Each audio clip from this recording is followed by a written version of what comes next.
morning and welcome to Resolutions for Recovery.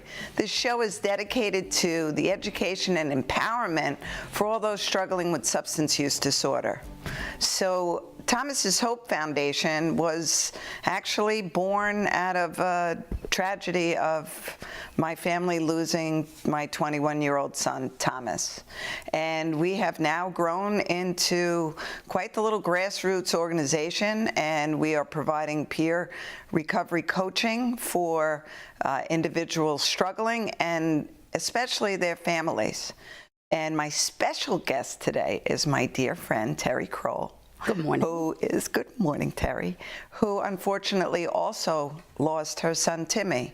And Teri was one of the first family members, from one of the first moms to come out and speak against this insidious disease, on all the lack of parity for substance use disorder, lack of parity for many different things. My son died to not being able to access a higher level of treatment. He always had to fail at something. Well, thankfully, much to the work of many people, and OASIS, the Office of Alcohol and Substance Abuse in New York State, our Commissioner Sanchez, Rob Kent, Stephanie Campbell, laws have been changing since 2014. So we're going to talk about resources for everyone actually today. Good morning, Teri. Hi. Teri is not a morning person, No, but look how bright and shiny she is. So it is very exciting to see where we were and where we are today. Right. And especially that we're helping families, Yeah. which is my, as you know, is my my long-term goal, is to not have families in the place I was in 10 years ago, trying to find help that I didn't know existed or where to go to get that. It didn't exist then, though, quite honestly. If you were lucky enough to maybe find a group, and Al-Anon, Naranon, all good resources. But I always say to families now, I wish I had me that Right. would have held my hand. Exactly. There was no advocate for you. There was nobody to guide us. There was nobody that would be willing to share their experience and say, hey, you know what? You're going to be okay. Let's breathe for We today. probably realized that when we hit the locked door on the 12th floor of Nassau County Medical Center. Yes. We thought we could just walk in and No, that's a locked get unit. help, and you can't get it doesn't, that doesn't exist now. Even you have to know how to navigate this horrible system. Yeah. And there's treatment there. There's really good treatment, but how do you get to that treatment? And so There's I really feel good that's where we treatment. step in. And being told when the window opens for somebody struggling, the window opens very small, Exactly. and it closes really fast. Right.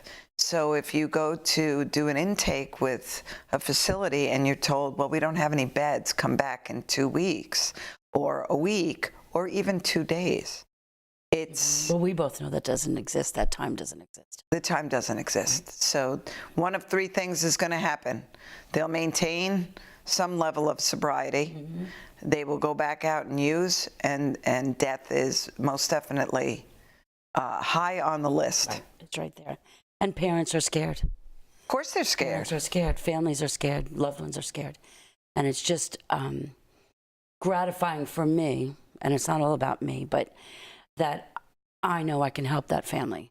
Yeah. And so for 8 years to say, oh, tell them to call me, tell somebody to call me, tell somebody to call me, and then to try and find them help was not what we needed. This is what we need. We actually need our grassroots group and a card with a phone number and a person on the other end of the phone that's just going to say, okay, the floor's not going to fall out from under you. I'll help you up the stairs. Exactly. Big difference. Yeah. Big difference, and educating families and bringing the whole family back together. Everybody has their separate walk. So really last year when we started in the hospitals with family children's, with the Sherpa program, which we're still involved in all the Catholic health hospitals, we bring the family on their own road to recovery. Exactly. Because sometimes, unfortunately, the person struggling with substance use doesn't seek treatment right away. But by empowering that family to know healthy boundaries, to create a different atmosphere at home, where you are not attached to the best or the worst day of your loved one struggling, we create real change And at actually home. to make them feel that, or realize that they are struggling. Yes. The families are struggling, and they're not all families realize they're struggling. They just think, this is my job and I have to do this. Or, you don't have to do it alone, obviously. We don't have to do it alone. We're there to pour the coffee, or, make it so that people can actually take a deep breath and realize, okay, I can help, and how I can help. Because, and you can always still equate it to any other disease. Your loved one's struggling. If they had diabetes, you can't make them stop eating cake. You can keep your own healthy boundaries, though. Right. And, consequences and circumstances happen, unfortunately. But the more that the family can really stand together and say, how can I help you with your recovery today? No, I'm not going to give you money. No, I'm not going to engage in your manipulative behavior. Because when someone is really struggling, they're kidnapped from themselves. There's two very distinct personalities. And there's actually the step before that to make the family realize they are being manipulated, because not all families realize that. Yeah. I didn't realize it. I didn't know I was being manipulated. I thought this They're is masters, right. Masters of manipulation. It's very difficult to sit with the family, and it just happened last week. And the daughter is a teenager, and mom is saying, but she's a good girl. She's very compliant. Because she comes home at 5:15, you're okay that her drug of choice is fentanyl? I need to say that back to you, because you need to hear the insanity of that statement. Yes, it's, we can all live in that wonderful world of make-believe and denial. And I'm not making fun of anybody here right now, but our brains protect us somewhat, because facing the hard truth is really difficult and absolutely crippling with fear when you have to admit that something's going on. Or the mom that goes to the street to buy Suboxone because my son gets sick if he doesn't have it. Yeah. You have to get past that sick to get better. Yeah.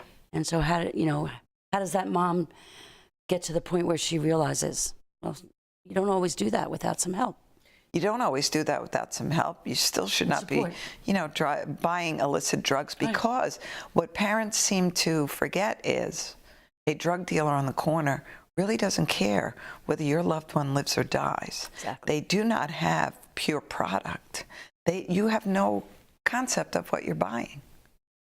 And you're breaking the law. And you're breaking the law. Even besides all, right? And you're breaking the law. But anyone that thinks that person wants to keep their there's no what is it, code of ethics among dealers. So they don't care whether you live or die.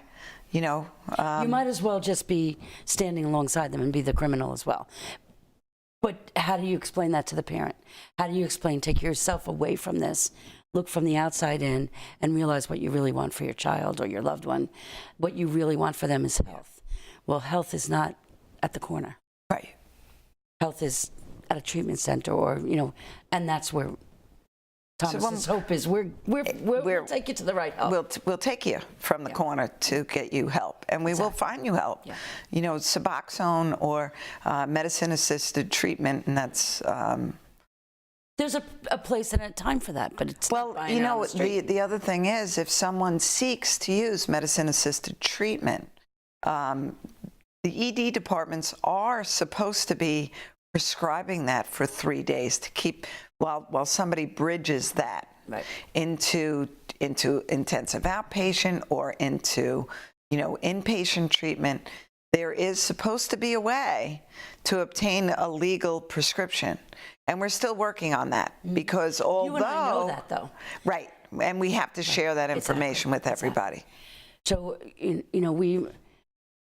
we're a group of people in the know. Let's put it that way. Yeah. We understand that there are places to go, and we can logically think about it, you and I, because we're not in the throes of dealing with this with our We're a loved ones. step out of it now. Right.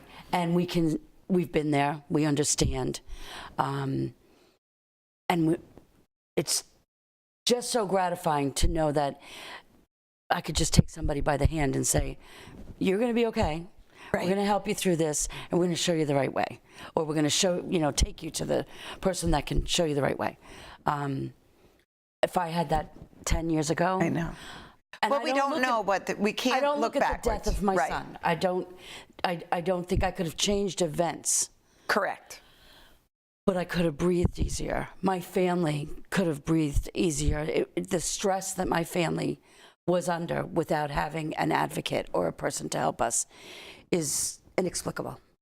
It unless is. You're going through it. And mine being the same. I had, newly single parent with 3 kids.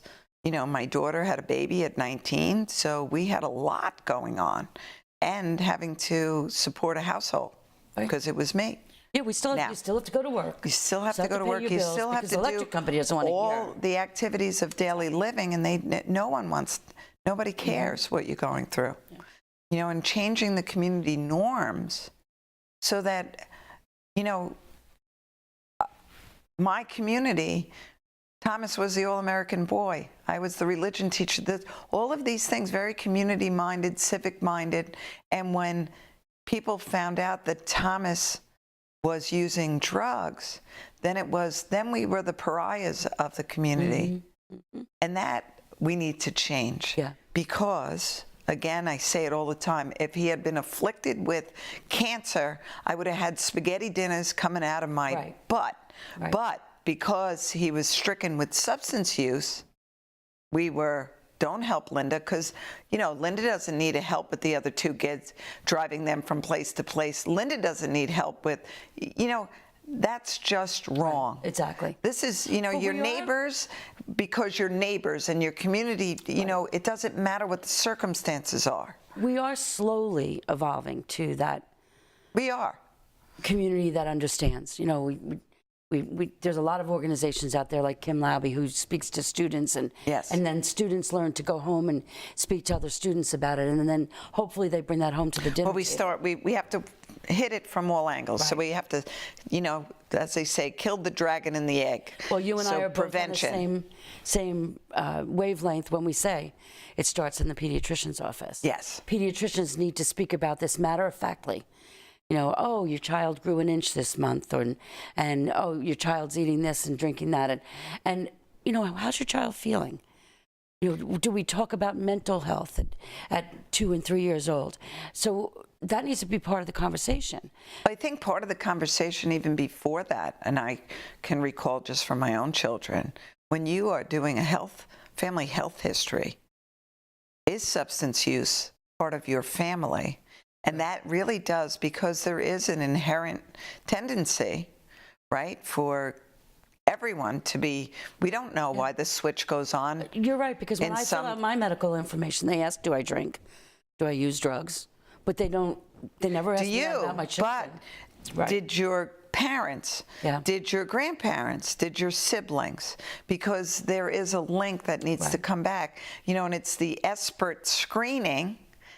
So it's supposed to be done very matter-of-factly, but that's that first step into, it needs to be talked about. It needs to be. So if you go, in the emergency room department at Good Sam Hospital, alcohol has been the overwhelming drug of choice for people being brought in for emergency visits. Right. Yeah. Okay, so that's when ESPERT, which is the screening tool for hospitals, well, he fell in the shower. Well, why did he fall in the shower? What was he dizzy from? Are you drinking? Because when you start to see that pattern unwind, right, there's always a cause and effect. Right. Exactly. And we need to get down, you need to drill down, because everybody's going home and continuing the same behavior. There was a meeting I was at one night, this was a couple of years back, and there was a mom and dad at the meeting, and it was an educational type prevention meeting, And the mom and dad were at odds because the mom thought they should be putting their wine, their evening wine or beer, into sippy cups, so the children didn't know they were drinking. That's not an education. Right. That's deceitful. That's deceitful. We should be teaching our children it's okay for mommy and daddy to have a glass of wine at dinner within reason. Right. And that's what they need to learn. I remember my daughter and I speaking, my grandsons and I had a conversation about Timothy and what happened to Timothy, and that Timothy took too much bad medicine from a bad doctor, was how we explained it. And they took it in their 6 and 5-year-old minds, however they took it in. And 2 days later, my daughter had a headache and doesn't take pills. So she takes liquid Tylenol or liquid acetaminophen, whatever. Okay. Sorry. And it's children's. So she poured a little cup, and then she poured the second cup. And my grandson said to her, "Well, Mommy, I think you're taking too much medicine."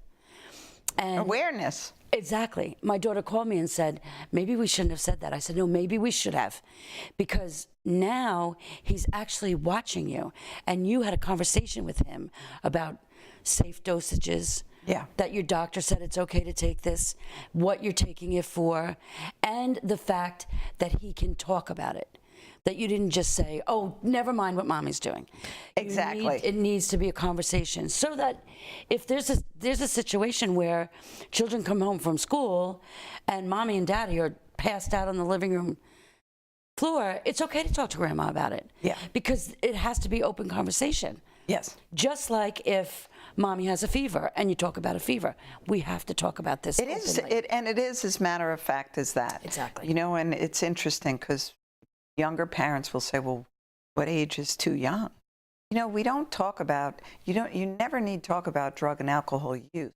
You know, why do kids, you know, we'll go back to Outreach, who we are going to be doing work with. Mm-hmm. Outreach Adolescent Facility handles kids from 12 to 19 with substance use. That still disturbs me when I have to stay the age of 12. But the average age of onset now, this is not my reporting, this is the national average, is 10 and a half for boys and 11 for girls.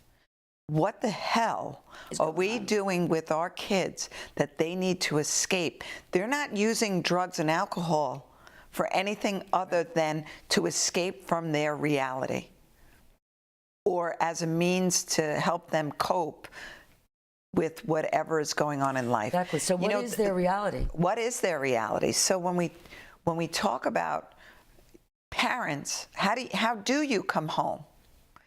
If you come home and say, I had a really bad day, I'm having a drink. Right. I'm having a beer, I'm having a cocktail because I had a bad day. When your 10-year-old comes home, and many kids come home to an empty house for a couple of hours, and nobody's criticizing that. But how do you, if they had a bad day, you're their hero. How do they release that? How do they release that? So we need to talk about coping skills. So that's what I educate young parents about. How do you help them resolve their problems? Don't resolve their problems. They need coping skills. Right. You can't just say, put a smile on your face. You can't. And you know, when your 8-year-old comes home and says, the kids were making fun of me, you don't answer with, well, just let it roll off your back. I'm so sorry that that happened to you today. Let's talk about it.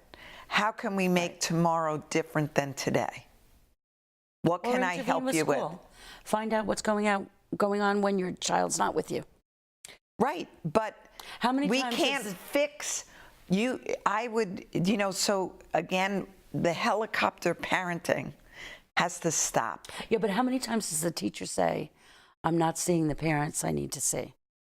So I'm talking about interacting with school. But not the teacher, if they're seeing things like this, was there an email sent home? Did you make a phone call? Right. Because you know what? Social interaction with children is equally as important as educational interaction with children. Social interaction, exercise. All of I said to a young man the other day, just go outside and get some fresh air. Yeah. Fresh air is one of the best things you could do for yourself, is breathe in some fresh air. Yeah. And then you're right. It's not just academics. It's all the outside, all of the something outside. that makes you use that energy up. Over the last really 6 years, I will say, working with our good friend Kim Laube at Hugs, and working with all different ages of teenagers down to younger kids, that's the overwhelming message that I'm getting from your children is, I wish that my mom and dad would just listen to me. They're always on their phones. So we all live a very busy life, but if we don't slow down for that half hour. Right. And is it our goal to raise at the age of 12 to 14 a college student? They're not even enjoying their high school experience because it's being drilled into their head, the competition for college. What's wrong with having a child come out as a healthy, well-rounded 18-year-old capable of handling? Maybe they do want to go to a trade school. Maybe they just need to go to a community college and grow up for a year or 2 years and decide what they, Parents force their children. They pay for tests. Oh my goodness, right. So I mean, we're seeing it at the highest level. It's coming from the most social people. Yeah. And it's right in front of our faces. You know, your kid has to get into the best school. Your kid has to do this. Your kid has to do that. No, your kid has to be your kid first and foremost. And if they graduate at the age of 22 from college or the age of 25 from college, what difference does it really make if they're healthy and well-adjusted and happy, able to cope with life? Right. I'm thinking back a bit, but my grandson told me the other day, we were in the car, he's 6, and I said something about let's go somewhere, and he goes, no, I'm saving my energy. I said, you're saving your energy? What are you saving your energy for? Well, I'm saving it up for tomorrow. I said, but you're going to go to sleep and you're going to get more energy. Don't ever think you have to use your energy up. Use it up. Right. But I maybe I overanalyze that, but I think to myself, is he stressing over saving his energy? Is he hearing that from someplace? Right. He had to have heard it from somebody. Of course he. I'm saving my energy. My point of view is let's run them so that when they go to sleep, they go to sleep. Exactly. Yes. Right. Use all, and I did say that to him. I said, you get energy every day when you wake up. Use it all up. Use all of it up till 8 o'clock when you go to bed. You should go to bed with no energy left. Absolutely. And I don't know if he grasped that or not, but I just thought it was so funny. I'm saving my energy. You're saving your energy for? Yeah. Of course, and then we got home and he was running around like a banshee, but I guess that's what he was saving for. But I just, what comes out of their mouths, we need to listen to. Because much more intent than we do listen to it. I don't know if your mother used to say this to you, but my mother would be on the phone. Because it's not just that we're on cell phones. Our parents were coffee clutching on the phone, right? And my mom used to say, does this look like an earring to you? Because we would interrupt her. So it's not even that it's now that phones are in everybody's hands. It was even back when I was a kid. Yeah, not as much. Not as much. Not out on the playground and whatever. Right, because parents. I'll give you a great example. Last year, right at this time, getting a manicure and pedicure, and a little girl came in, maybe 4, with her mother, and her mother was on her cell phone. Texting, social media, everything else. The little girl is standing in the pedicure basin, right? Mommy, look. And yeah. But then she's taking a selfie and it's, oh, look, my daughter, put your freaking phone away and listen to her. Because those moments are gone, and you and I both can look back. They're fleeting and they go by so quickly that just suck every moment up. And we all have jobs to do, but we all come home with our emails from work now. And adults take very seriously, we're scared if we don't answer that email at midnight. Right. What's going to be, because you are in a frenzy to keep your job, because the competition, because of really, I believe, much more, it's very well thought out that, powers that be made us all feel like that. Yeah. So we have Give them people a company cell phone. They'll feel obligated to answer it. feel Give them obligated. a laptop to bring home. They'll feel obligated to answer it. Yes. As part of your job. No, your job is really 9 to 5.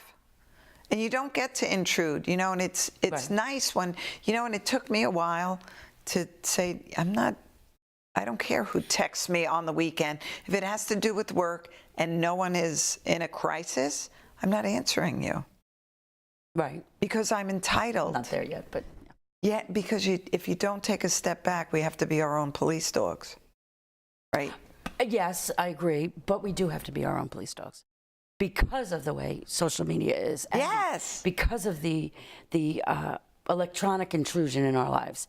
So if we don't say, you know, I watch my grandsons, they're allowed to play with their iPads on the weekend, and they have to put it away during the week because they're not allowed to use it. Well, it should be the same way for the parents. Yeah. We have to put our cell phones down from 5:30 till 8:30 when the kids go to bed. And then if you want to go on social media and talk to your friends or whatever, that's fine.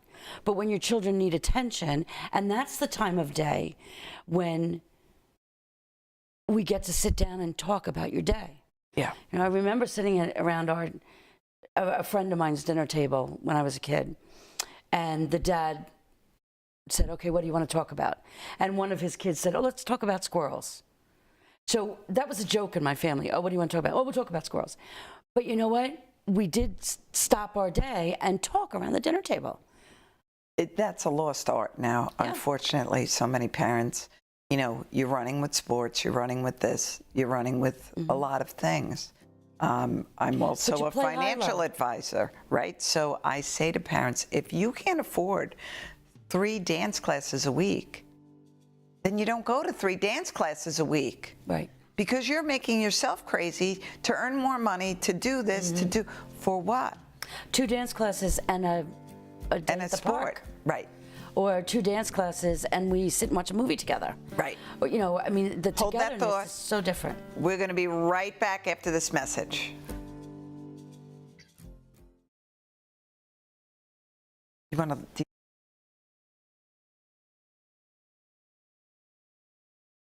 1, 2, 3. Long before my dream of playing professional football became real, addiction impacted my family and nearly destroyed it. As a New Yorker, I can tell you that all our communities are being hurt by addiction. New York State is leading the fight in combating addiction, providing help and treatment regardless of your ability to pay. For more information, visit combataddiction.ny.gov.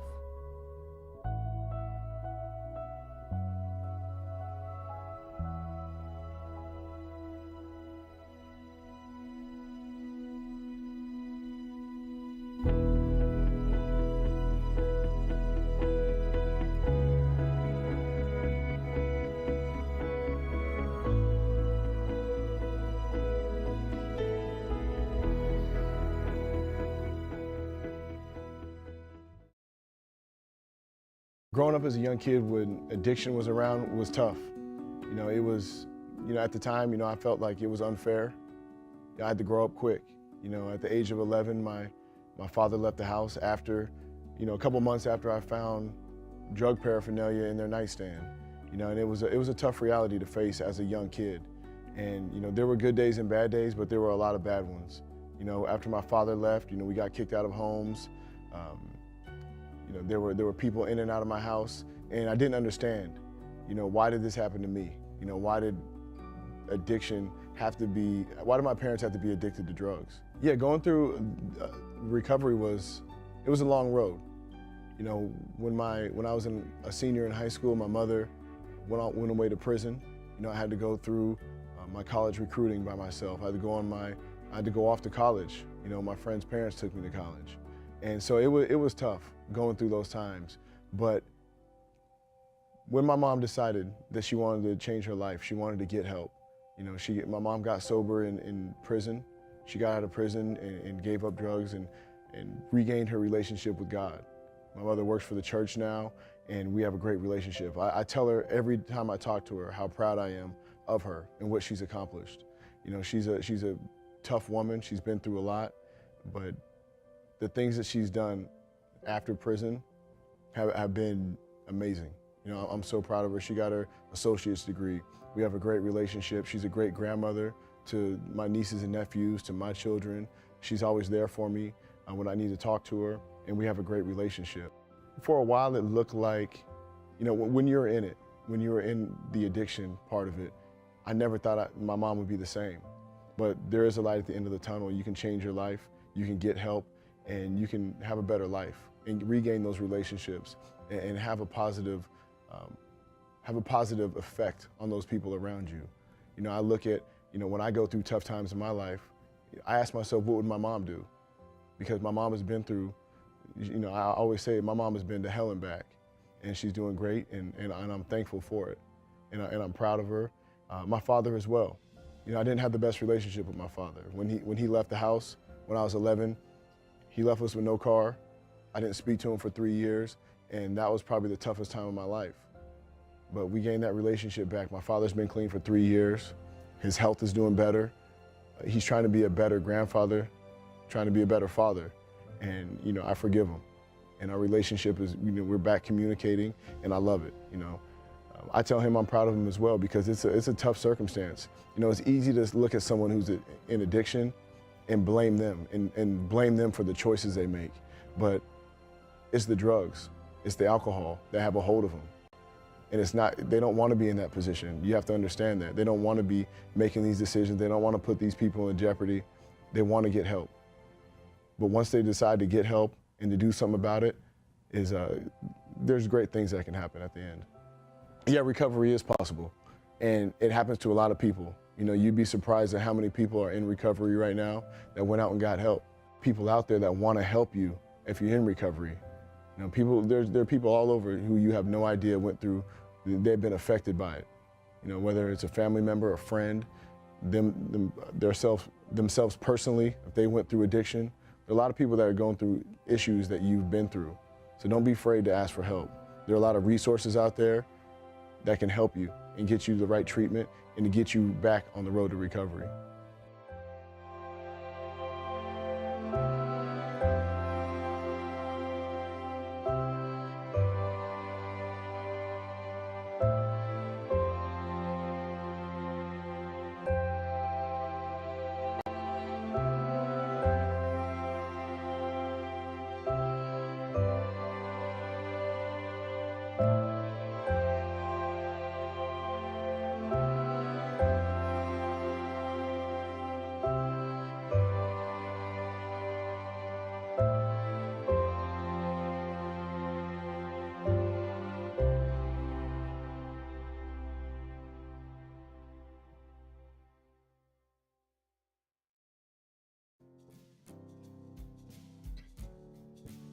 Welcome back to Resolutions for Recovery and my good friend Teri Kroll.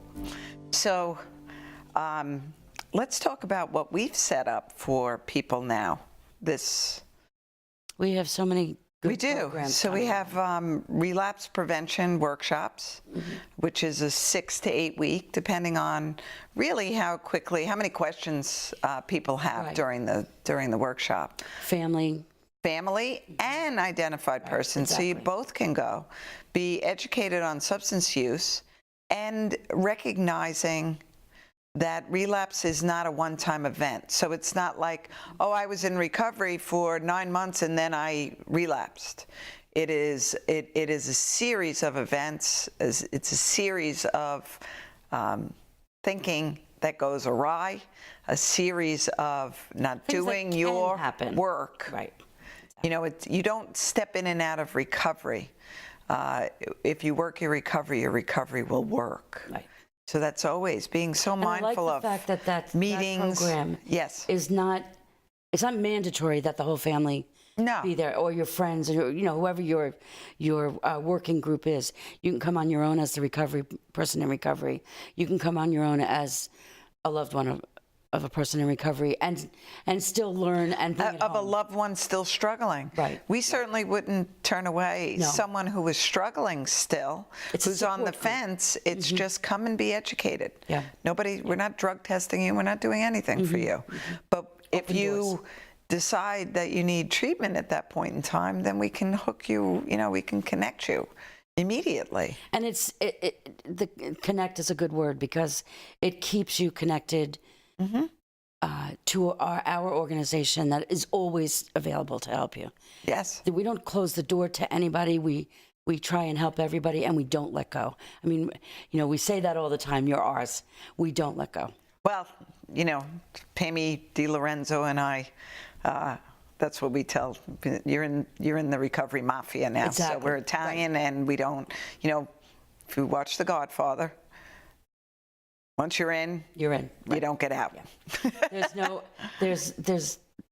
There's nothing we won't help you with. Just tell us what's on your mind. Right, and Tell stay us in what's on your mind. touch. So, because there's nothing greater than watching a family heal and become the family that they were always intended to be. You and I that have they been- took a little, sidetrack there. You and I have been involved with families from the onset of our sons losing their lives.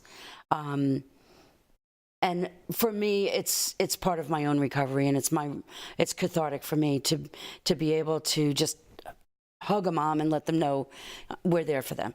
And the fact that we can advertise that we're huggers, there's people here who can help you and make you feel okay, and it's okay to call. But my point of saying that was I call people that I've met 7 years ago. Yeah. I don't call them every week. I call them when I'm thinking about them. How's it going? Right. And it's so nice to hear, it's going really well. My sister's working, and she's doing a good job, and she's, working her program, and your program's important, but how are you? Right. I'm doing really good. Yeah. And, so it's kind of self-gratifying for us as well to know that, what, there is help for that family out there, and there is support, and we'll support you No matter what. Call us up, right? Right. No matter what. Right. And we want to hear about that your loved one that was struggling is now engaged, graduated, Married, having children. whatever the case may be. Career-oriented. Yeah. Having a goal. Not It's everybody, amazing. Like we were saying before, not everybody graduates from college at 22 or 23. Well, not everybody graduates into recovery and then live a life of recovery and then at any certain time. Right. It's gradual. Life is a process. So, unfortunately, a lot of young kids that are, caught up in this, and they're affected during their college years and subsequently, up till the age of 25. When they do step into recovery, it's such an insidious disease that it whispers to you, see, all your friends graduated already. They're working. They moved out. Blah, blah, blah, blah, blah. Your journey is your journey, always. Exactly. And there's no timetable on your head. So, the best example of that is watching somebody in their 70s graduate college. Exactly. Life is ever changing. And anyone everyone's that's path going to is different. criticize you, Right. let go of them because they're not your friends. At Thomas's Hope, I know that we want everybody to move forward. The direction you take is your own direction. Yes. But moving away from the disease of substance use disorder is exactly what we want for people. They're all going to find a different path to that. But can we help? Yeah, we can help. So you talked about the relapse prevention program. We also have the grief recovery program. And Yes. the grief recovery program, sometimes I think it should have a different name, but the name is okay because I explain to people it's not just death that you're grieving. People grieve all different types of things. Well, divorce is a big loss. Death of a pet, loss of a best friend, whether and that can happen when you're 8 years old and your bestest friend decides not, path, and when you haven't resolved that inside of you, it stays unresolved and moves forward. So being able to take life's events, and Gwen, we just saw Gwen yesterday. There's 40 different types of losses. Financial loss, there's many different types of losses. I just spoke to a mom this weekend who, recently lost a child to an overdose. And I was meeting her for a cup of coffee, and I knew that she had this loss. And we sat down, and she's having trouble coping. And of course, the grief recovery comes to mind. And when we sat down, she said, well, I lost a child 30 years ago. She lost a child at 8 months pregnancy. So I immediately thought of this program because I thought, okay, she's dealing with grief from that.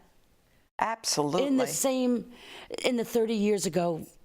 And you know, the realm. unfortunate part of 30 years ago, it was, well, everything happens for a reason. Right. Nature takes care of itself. Yeah. Nobody acknowledges that it's a loss. Exactly. Shut up and let me grieve. Exactly. So sorry that this happened to you. There are no explanations for it. Don't tell her the baby's in a better, No, of course not. all of those Nobody, stupid the best place to be is statements. here on earth enjoying your life. Right. We all know that. But, I also met a woman, and this is just making me think I should call her, who she received an award for her work. And I don't know if it's a law that got passed that stillborn children, I think, get some type of a birth certificate and recognize their life. Yeah. And are entitled to say goodbye to that stillborn child. Be acknowledged. Right, exactly. And so I wonder about the grief of that mom and dad and family. We were going to have a sister and we didn't get the sister. Right. So I wonder about that grief. Is that grief resolved? Not resolved or managed. Right. I guess is the best word, because you don't resolve your grief, you manage your grief. Yes. But there's so many different types of grief. So, Right. So when you meet with Gwen, who runs that program for us, you and I both took it, and it's an 8-week. However, so for anybody that's thinking, we did sponsor it, but we have to look at how that's done a little bit differently. right. But you have to commit to those 8 weeks. Well, so what it's going Once to a be week. now, though, is she's going to be trained, and it's going to be a 2-day workshop. Oh, okay. So it's a very what's the word I'm looking More for? intense? Yeah. For 2 days. But you're going to get through the whole program in 2 days, as opposed to the 8 weeks, which, quite frankly, I think is probably a better way of handling that, because you can just say, okay, this weekend is my weekend, and I'm going to dive into this right now. Right, right. And the beauty of that system that she uses is that once you know it, you can go back and resolve any other. You're learning a technique. Yeah, to that resolve. is not inbred in us. No. When you were a kid, put a smile on your face. Oh my goodness. Everything's fine. Everything's fine. Well, no, everything's not fine. And if as parents, you and I both took that course together. I think it did a lot for us. I mean, you and I are friends a long time. We hugged different during that. Yeah. During those Oh, sessions. absolutely. Because we were bringing out things in ourselves that we were taught not to bring up. Exactly. We were taught not to talk about. But we need to talk about these things. We need to talk about them. there should be freedom to speak about anything. Right. But people are so often condemned for what's happened in the, oh my goodness, do you know what happened to Teri? Yeah. Do you know that, and all of those, you know what? If you've never walked in my shoes, please don't criticize me. How many times when Timothy first passed away, one of the things that I always put in my forefront of my head is my loss is my loss, but my son's loss is the biggest loss. Obviously, my son lost his life. But when he first passed away and we would be around, friends or whatever, and we would bring up Timothy, it was like the old E.F. Hutton commercial. Yeah. Like everybody would be quiet. Oh, she's talking about Timothy. She's talking about Timothy. It's okay to talk about Timothy. There's nothing wrong with and I've had to say that to family members and say, if he existed, right, you period, can talk end about of to me in front of me, please don't worry about it. That's part of life. He is a part of my life for the rest of my life, no matter what. I've often shared this. When Thomas first died, 2 months later, a woman came up to me at a work event and said, I lost my 4-year-old son in a sleigh riding accident on Christmas Eve. Can you imagine? At like 10 years ago. And we went off and we cried and we talked. And I left there and I said, how lucky was I? Because I had my son for 21 years. Right. But the perspective of it, does her loss ever it gets different, and you manage things differently, and you go on with the business of living, because life is always still good and is meant to be enjoyed, and you bring them with you. But don't you think we've learned a little more from the grief recovery? Without a doubt. Without a doubt. I deal with other losses, not just the loss of Tim. I mean, you know, everybody has gains and losses in their life. Absolutely. I deal with other losses differently. I realize that if I don't deal with it, I'm eating myself up. So just the techniques that come from that course, to me, are it's education everybody should have. Absolutely. You know, I look at an 8-year-old that loses their dog, and they don't know how to grieve for that, because we don't teach anybody how to grieve. No, but you have to be in the moment with that grief. I mean, during the course, who did I lose? I lost my almost 8-year-old golden retriever in George in 36 hours. Right. He went from what we thought was a happy, healthy dog to being dead. Right. It was overwhelming. I was overwhelmed with grief. You know, you love your pets. And people can think that that's weird, but in that moment, I was overwhelmed with my grief, and I'm not going to stuff that down. Exactly. Because it's a dog. No, it's grief. We can be overwhelmed with our grief, and it can eat us up. Yes. Or we can learn how to deal with it and manifest it. You know. Yeah. Understand that grief is part of your life. And so how do I deal with my grief? Do I deal with it and bury my head in a pillow and stay in bed all weekend? No, I deal with it and realizing that I can get up and think about it. I don't have to push it to the back of my head. I can think about the fact that I am grieving something, and it's okay to grieve that. Because we were always taught, oh, come on, put a smile on your face and all right, move on. enough. Or how enough many people with that. say, move on, come on, you'll get over this. Right. No, you don't have to get over it. Right. You don't have to. We had have a to mom understand how to... in the office the other day, and unfortunately, she has just lost her husband in the last 18 months, and as a child that's struggling.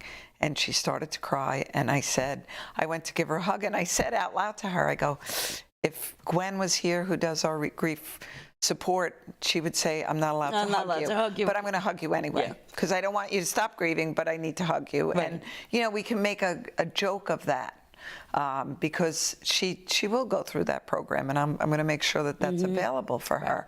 But I've learned how to deal with people, too. Never stop someone from crying. Never hand them a tissue. Just those two things, because you're saying, wipe your face, stop your crying. Let them cry. Let them okay to run. cry. Exactly. And it's okay to stop your day to grieve. You know, tears are prayers that need no words. That's how I like to think of them. Nothing because wrong with tears. God already hears you and your heart when you're crying. Yeah. It's a crazy walk. And it's part of the grieving. Tears are part of the grieving. I think also, and I know you've experienced it, when people see you and then you say you've lost a child, and that face that they give, oh, don't give me that face. Say nothing. Give me a hug. Don't try to come up with words that you think are going to help me, because they're really helping you more than they're helping me. I find I have to say, oh, I'm okay, so they don't get themselves all upset. I usually say, please, there are no words for you to say to me, so let's just leave it at that. Right. Because that's the truth. I appreciate your empathy. I appreciate all of those things, but don't tell me he's in a better place, because the only place that he should be is next to me. Right. Do I already know where he is? My faith allows me to know where he is. Exactly. So you don't need to reconcile that for me. And, oh, he stands next to you while you do this work. Shut up. Yeah. And I mean that in the nicest of ways. Exactly. But you know what? I've had people say to me, why do you do this? Oh, this helps you. Why do I That's do why this? you do this. Right. Is that a bad thing? Exactly. Why are you saying that like that to me? You and I are moms. Right. And we have other children, living children. And my mom job for my living daughter is my mom job for my living daughter. Right. But I am Timothy's mother till the day I die. And then I'm still Timothy's mother. Absolutely. But I am Timothy's mother. So there's a void in my life. And that is that I'm not sharing Timothy's life. I'm not enjoying Timothy's. We don't get to watch them. Exactly. But I do get to Get married, have work a with job. Thomas's Hope. Right. I get to go to Albany. I get to go to Washington. And I get to make changes in this world as Timothy's mother. Yeah. This is my mom job for Timothy. And so if you think that I volunteer too much or I do too much, well, if I was going home to my son, I would be cooking dinner and I'd be washing his clothes and I'd be doing whatever. So I don't. Well, maybe not today because he would be pretty old now today, too. No, I'd still be doing it. Probably. Yeah. When I first got married, my mother-in-law did our laundry because she would ask us to come over on Sunday night. We didn't have a washer and dryer. We would bring our laundry, and she would start the laundry, and then she'd say, "Come back tomorrow night and pick it up." And that was her way of getting us there 2 nights a week. That would have worked for me. Would I still be doing his laundry? Sure, I would. Yeah. No, I know what you But mean. you know what I mean? Like, you know, I have a mom job with Jamie, and my mom job with Jamie is spending Helping time with with the my children, grandchildren, or, you know, going over and watching the kids while they Right. go out for dinner. I would be doing the same for Timothy. I can't do that. This is the next best thing. So out of my daughter Jennifer is a rock star recovery coach and such a smart cookie with all the technology Yep. and the website and the social media and the administrative. She's such a big help. And this is her way of, making the world different, certainly for her children. Exactly. For a lot of other people. And, Right. As a testimony to Thomas's life, that no sibling should be dealing with this either. Right. Because siblings have voices that often go unheard. Yes. And they have to, the mom usually gets a lot of attention with a loss, right? I find that all the time. Right. The dad, not as much. Not as much. They're different expected to be strong. Strong. And then the siblings, use that word in quotes. and I always say that because I'm the youngest of 5, and and you have a big family too. So all those adventures that you had when you were little, with all those seemingly secrets that your parents knew what happened, but they didn't say anything. The same for my kids. There's that big void, Thomas in the middle. Right. Jennifer only has one little brother now in this world. Yeah. Thomas, Andrew doesn't have his big brother to be his best man. Jamie's lucky to have very close friends that understand that she doesn't have a living sibling. Right. And understand, when certain days go by, Jamie gets kind of sad. But her friends have been able to see that and understand that, and not to say that they're replacing Jamie's sibling, but they're there to understand that. And I see that as a program of Thomas's Hope in the near future. Yes, we actually, Jennifer does work with siblings, and she is working with quite a few siblings, which is a little bit different than working with somebody struggling or working with a family. This is a very specific thing that only she can really step into. She knows how a sibling feels. To walk the disease, to lose a sibling. Right. And I'd like to see that be a group meeting. It does need to be a group meeting. How many parents meet together and they're. But unfortunately, from what I've learned also is to get siblings to be able to talk is in and of itself a whole nother ballgame. Well, how often do we say, I look at Hope for Youth, who comes and speaks, and Town of Babylon Beacon Center, who comes and speaks to students. And the counselors that they send to speak to the students are young, and they relate very well to them. Yes. So, you and I could never run a sibling group. How could we possibly? We can't run a sibling group. But Jen could.